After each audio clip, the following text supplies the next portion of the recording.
Recorded Books and RB Digital present Hide and Seek, a Detective Helen Grace thriller by M.J. Arlidge, narrated by Elizabeth Bauer.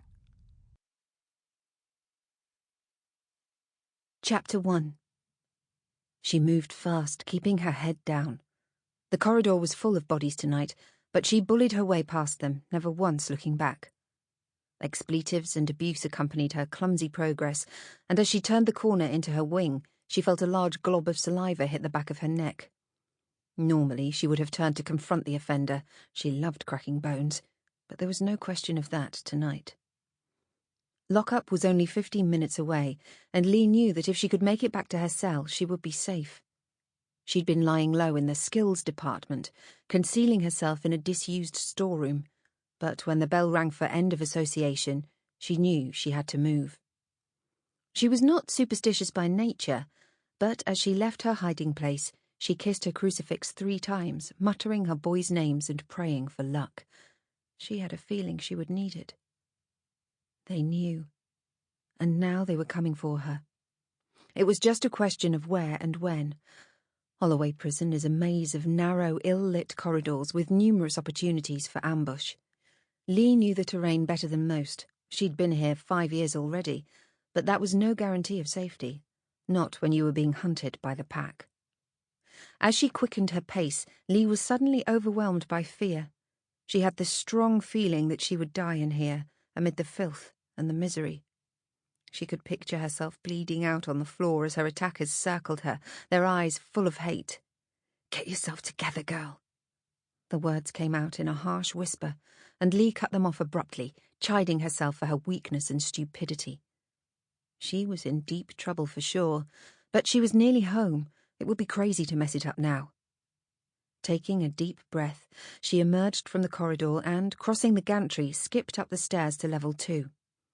She was treading lightly, trying not to make any noise, but her steps beat out a dull, metallic rhythm. Her eyes darted left and right, expecting an attack at any moment, but to her surprise the way remained clear. In fact, nothing seemed out of the ordinary tonight. As Lee scanned her wing, she saw the same old faces, joying and laughing before their enforced separation for the night. Everybody seemed relaxed, even happy, and Lee now felt a surge of optimism. Perhaps all her fears had been for nothing. A short dash and she would be back in her cell, safe and sound. All she had to do now was pick her moment. Chapter 2. She felt their eyes boring into her. It had been like this ever since her arrival. Police officers sit somewhere between grassers and child killers in the prison pecking order, objects of morbid curiosity and derision. So from the gantries, the cell doorways, the serving hatches, they watched her. Detective Inspector Helen Grace was still awaiting trial, but she'd already been convicted by her fellow prisoners, who'd labelled her a murderer and a pervert while doling out some old-fashioned Holloway punishment. At the front of the queue were the handful of violent offenders that Helen had put away herself. For them, getting even with the disgraced police officer was a duty as well as a pleasure. Her only respite from the daily grind of petty insults and casual violence came during working hours.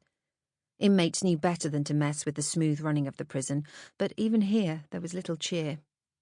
Duties were apportioned by the prison staff, and Helen's nominated officer, a burly sadist called Campbell, took great delight in allotting her the most unpleasant tasks: toilets and showers, medical waste, laundry and, worst of all, canteen clear-up. This was always a painstaking duty, but tonight it had been particularly gruelling, thanks to the mess left behind by Lucy.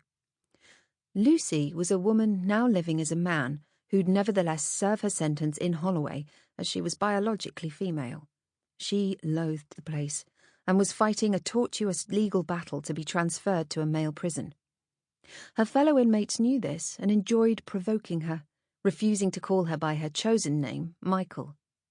Predictably, things had kicked off again tonight, and in the resulting brawl, serious blows had been exchanged. Lucy had later vomited while being restrained, making Helen's clean-up operation even more unpleasant.